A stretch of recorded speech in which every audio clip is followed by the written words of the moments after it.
How can we communicate more effectively? Part 2. Let's cover a few more strategies you can use to make sure people receive your intended message. Identify the right communication channel, practice your delivery, and use active listening. To choose the best communication channel, you'll need to consider a few things. First, think about the richness your message requires. How much detail do you need to share? Face-to-face communication is high in richness because it can deliver both verbal and nonverbal cues, and because it allows for clarification in real time. Also, consider the complexity of your message. Low richness channels are useful for sharing simple information, like routine messages, and when only a few people are directly involved. As you might guess, high richness channels are useful for complex messages. For example, employee training and terminations are often done face-to-face. You'll also want to consider the appropriateness of the channel. For instance, job interviews are usually conducted using high richness channels like face-to-face or virtually, but rarely via text or letter. Changes to a planned meeting, on the other hand, are best communicated through low richness channels, like text message and email. Finally, you'll want to consider cultural norms and expectations.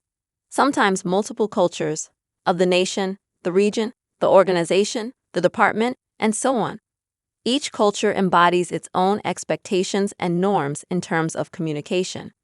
For example, some cultures encourage applicants to apply to job openings online, while other cultures prefer richer forms of communication.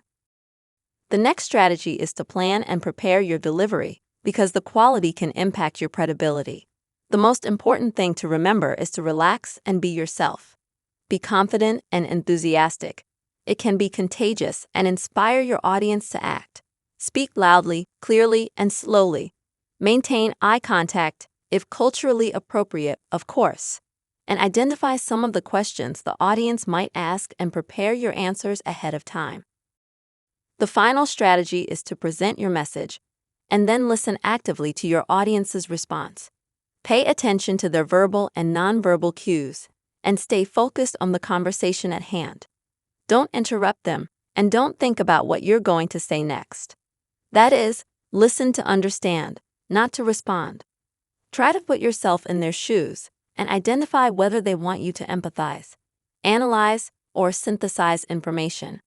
So, before you start dishing out advice, make sure it's what the sender wants. Finally, paraphrase the sender's message and ask insightful questions to clarify your understanding of their message.